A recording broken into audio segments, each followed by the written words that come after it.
Naging madali po ba sa inyo yung magdesisyon para magpabaksin? Hindi po. Bakit? Ano po,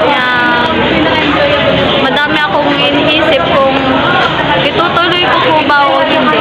Makaka-apekto po ba ito sa kalusugan ko? Magiging successful po ba yung ituturok sa akin? Yung nandito ka? Kasi po required po, tsaka po kailangan po para sa pag-aaral. Yan. May nag-influence sa'yo para magpabaksin? Ako, Sino? yung mga magulang po namin.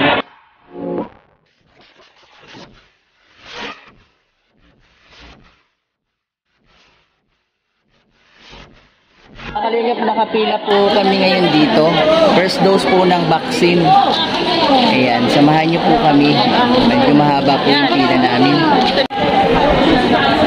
Mga kalingap, medyo marami po ngayon kasi 14 to 17 and 18 po above yung beneficiary po ng vaccine ngayon. Magkaiba lang po ng brand ng vaccine, mga kalingap. Kaya medyo mahaba po yung pila hanggang doon po sa likod. But salamat po na may barangay at mga health worker po na nag-a-assist para po i-practice pa rin yung social distancing dito po sa barangay pong ito, mga kalingap. Ito po siya mga step. Step 2, registration. Step 3, counseling. Final consent. Step 4, screening. Step 5 po, vaccination. Then step 6, na po sa bandang dulo. And step 7 po ay discharge. Ito na po yung atin pong mga health worker. Nagre-ready na po, mga kalingap, para po doon sa vaccination. Ano pa muna ibibigay? Yung side effect at saka yung ano po yung gagawin ninyo. Then in case po, after nyo mapapakalakan nila baby, ng mga anak nyo, na hospital po, nahirapan huminga, namantal lang sobra, i-inform nyo po kami, kasi pag napatunayan na yung bakuna yung dahilan, sasagutin po ng government of hospitalization yung bata. Okay po? May tanong po?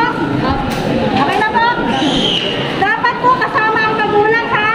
Sino po yung napakuna ka ng anti-tetanus? Yung vaccine? Wala pa naman. Wala ka kabakuna pala? Tapos, meron din po tayong Astra. 18 years old to pataas po. Yun po ang bibigay. Same lang din po ng side effect kung anong gagawin. Papaparmahin ko din po ng waiver. Okay po? Yung po, mga kalingap, diniscuss po ng atin pong isang health worker yung side effect ng Pfizer and AstraZeneca. Yan, halos parehas lang po, mga kalingap, yung pwedeng maranasan, trangkaso, yan, lagnat, po, mga kalingap. At kailangan pong pumerma po ng consent yung mga magulang para po doon sa mga anak na 14 to 17 years old, mga kalingap. Nag-start na po na mag-fill up. Yan.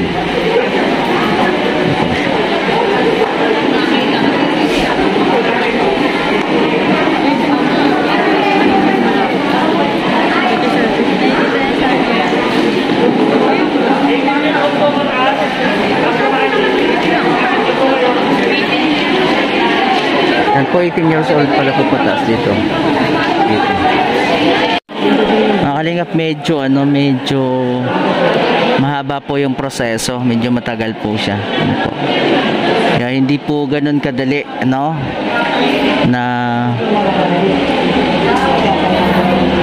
makatapos po ng pagpababaksin, mga kalingap. Naghahanap po ako ng may interview. Po. Kaya lang wala pa. Wala pang pumapayag. Ate, magandang hapon. Ilang taon na po kayo? 17 po. Naging madali po ba sa inyo yung magdesisyon para magpabaksin? Hindi po. Bakit? Ano po, madami akong iniisip kung itutuloy ko po ba o hindi. Kasi po iniisip ko po kung makaka-apekto po ba ito sa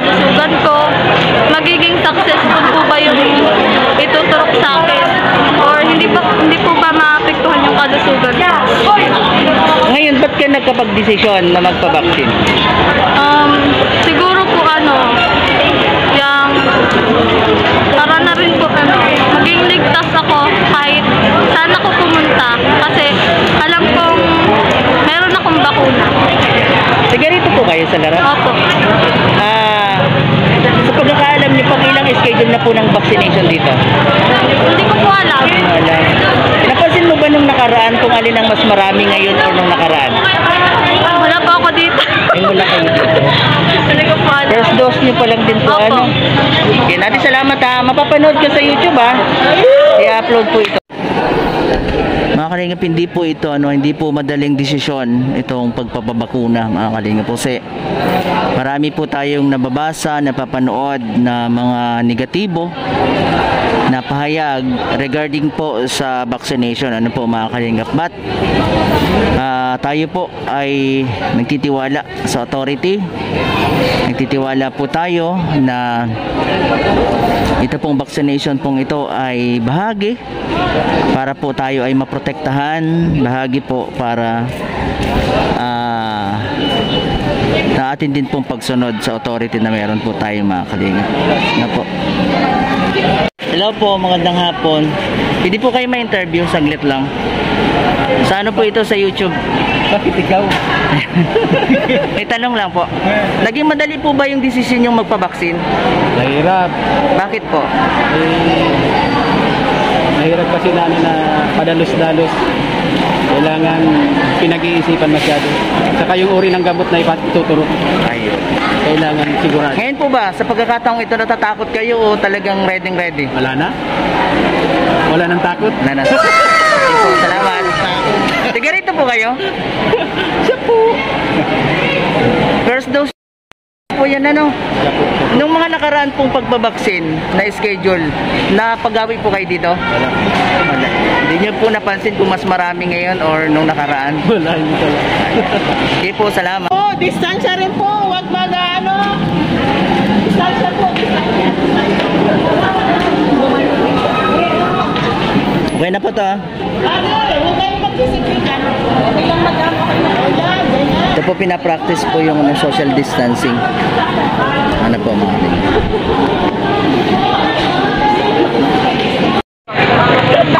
Kaya magandang hapon. Naging madali po ba sa iyo yung desisyon na magpabaksin? Hindi po. Bakit? Kasi po baka po may side effects or baka po maka-affect sa kalusugan yung vaccine na ituturok sa amin. Ba't ngayon nandito ka? Kasi po Magpapabaksin? required po tsaka po kailangan po para sa pag-aaral. Yan. May nag-influence sa'yo para magpabaksin? Opo. Sino? Yung mga magulang po namin. Ayan. Salamat kuya. Salamat. Tanong ko lang, Nay. Naging madali po ba yung desisyon yung magpabaksin? Hindi rin. Bakit po? Yun nga po, bakit po na hindi naging madali yung desisyon yung magpabaksin? Kasi nung nakapila na kami, sumakit ang ulo ko. Tapos, umuwi na kami. Sunod na linggo, kami na naman mapabaksin. Sakit ulit ang ulo. Kaya hindi ako nakaano. Ngayon, first dose nyo pa lang po ngayon. Tiga rito po kayo, Nay? Nung nakaraan po na schedule, mas marami ba noon o mas marami ngayon? Ay, nung kami kasi, nahuli na kami. Hindi nyo po nakita? Ko ng injection. Ayan. Nahuli kami noon. Sa center na lang kasi kami, hindi kami dito. Ay, opo. May nag-influence po sa inyo para magpabaksin or desisyon nyo talaga? Desisyon nyo po talaga? Kasi kailangan pati namin yung support. Ay, opo. Ano yan balik. Beneficiary po kayo? Balik kasi dapat talagang lahat kami magpa-ingo. Opo. Ayan. Salamat po, ma'am. Salamat po. Pwede po kayong ma-interview sa YouTube? Oo. Pwede.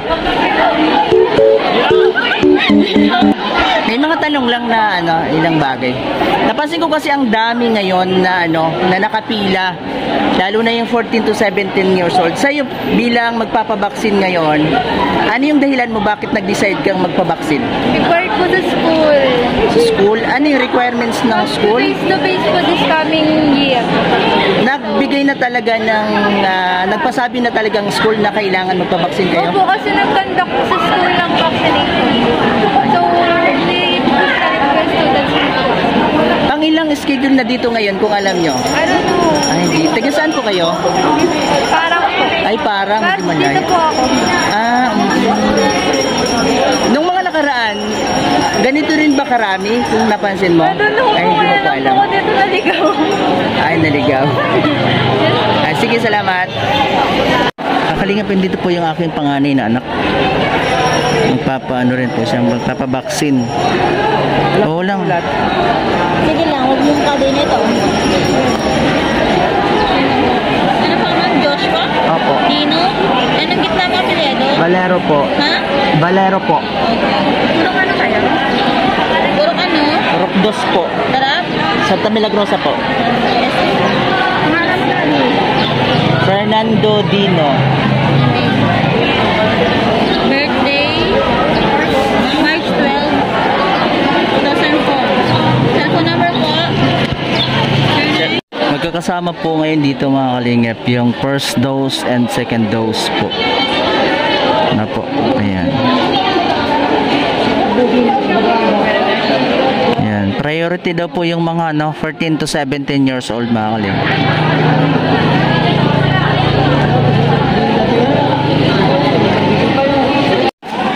Napansin ko po ngayon mga kalingap, mas marami po yung mas marami po yung 14 to 17 years old na magpapabaksin. Requirements po ng mga health worker po dito mga kalingap na yung 14 to 17 years old ay kailangan pong merong birth certificate at kasama po ang magulang. Sa kabila, ito po yung mga 18 and above.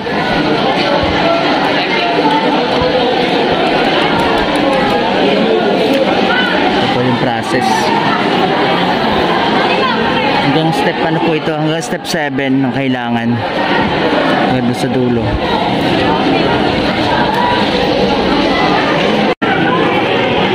Nakalingap requirements po itong ID, dapat po meron para po doon sa pangalan at saka apelyido para hindi po magkamali ng spelling. Nakalingap.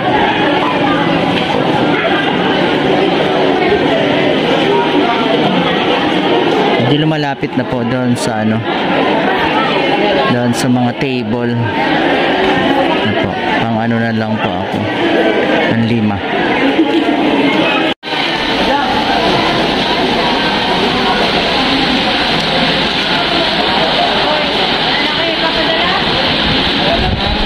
Tubig.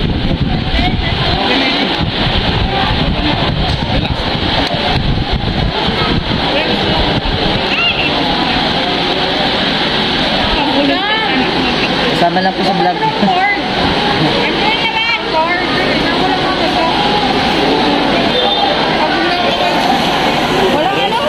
Ano po? Po mga kalingap, tapos na po yung akin pong first dose ng vaccine. Mama. May tanong lang. Naging madali ba sa yung desisyon na magpabaksin? Hindi po. Kasi po, may daw po, sa Pfizer daw po, may namatay na bata sa ibang bansa. So, nagdalawang isip pa po ako. Bakit ngayon nandito ka para magpabaksin? Ano po? Oo nga. Po, pinili. Siguro para sa safety ko din po. May nag-influence sa'yo para magpabaksin? Apo, mga barkada ko din. Pero po, anong grade mo natin? Grade 11 po. Hindi ba required sa senior high school ang vaccination? Siya po. Salamat. Salamat po. Mga kalingap, ayan, nakauwi na po tayo dito sa atin pong tahanan. Patapos po yung first dose ng atin pong vaccination. Ayan, AstraZeneca po. Andito po yung ayan po mga kalingap. At minsan pa pong naglalambing ang inyo pong Kalingap Dino Vlogs. Sa hindi pa po nakakapag-subscribe, subscribe na po kayo. At huwag niyo pong kaliligtaan i-like, i-share ang mga video. At i-hit po notification bell para mag-updated po kayo sa i-upload na video ng channel na ito. Maraming po salamat. God bless po sa lahat.